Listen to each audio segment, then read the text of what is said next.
बहुत समय पहले की बात है। एक दूर दराज गांव में एक अजीब और डरावनी कहानी सुनाई जाती थी। सर खाने वाले इंसान की कहानी। लोग कहते थे, जब अंधेरा घिरता है और जंगल से अजीब सी फुसफुसाहट आती है, तो वह प्रकट होता है, भूखा, प्यासा, और उसका निशाना बनते हैं इंसानों के सिर। गांव का नाम था रौंधा।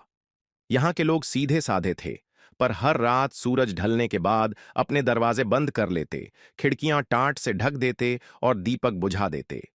बच्चों को सख्त हिदायत दी जाती थी, संध्या के बाद बाहर मत निकलना, वरना वह आ जाएगा।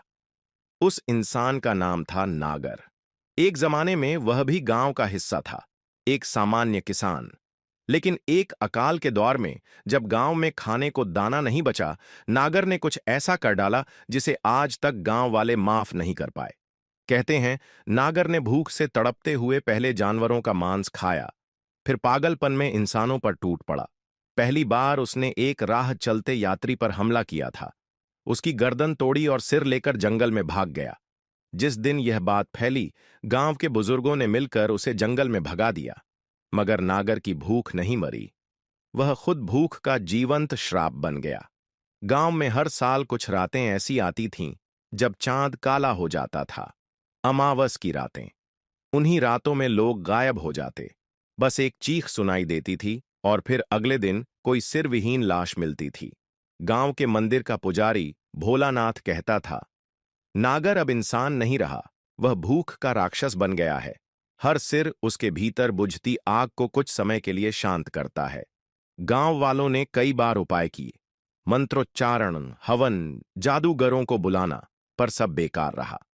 नागर हर बार किसी नए शिकार के साथ लौटता।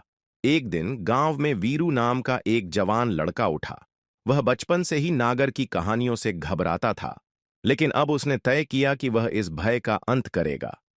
उसने अपने पिता से कहा, डर कर जीने से अच्छा है लड़ते हुए मरना। अगली अमावस की रात वीरू जंगल में अकेला निकला, एक मशाल, एक तलवार और अपने भीतर उबालती हिम्मत लेकर। रात के गहरे सन्नाटे में जब सब कुछ थम सा गया था, वीरू ने पहली बार नागर को देखा। वह लंबा, काला और भयानक था। उसकी आंखें जलती हुई अंगारों जैसी थीं और उसके होठों के किनारों से खून टपक रहा था।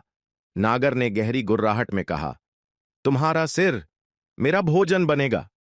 वीरू कांपा, लेकिन डटा रहा। नागर बिजली की रफ्तार से वीरू की ओर झपटा। वीरू ने मशाल उसके चेहरे पर दे मारी। नागर चीखा, उसकी चमड़ी जलने लगी। वह पीछे हटा, लेकिन गुस्से से और भी भयंकर बन गया। दोनों के बीच भीषण लड़ाई शुरू हो गई। नागर ने वीरू को जमीन पर गिरा दिया, लेकिन वीरू ने अपनी तलवार उसकी छाती में घुसा दी। नागर ने कराहते हुए कहा, तुम मेरी भूख नहीं समझ सकते।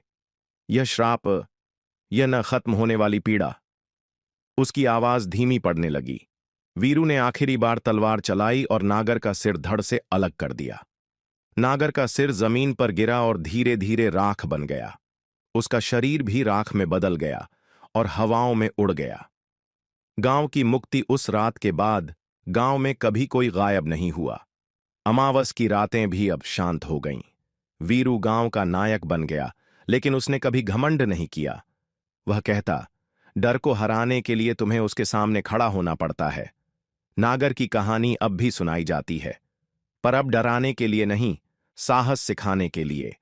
गांव वाले अब चांद की काली रातों में भी खुले आसमान के नीचे हंसते थे, क्योंकि वे जानते थे कि सबसे बड़ा राक्षस भय है और उसे हिम्मत से हराया जा सकता है।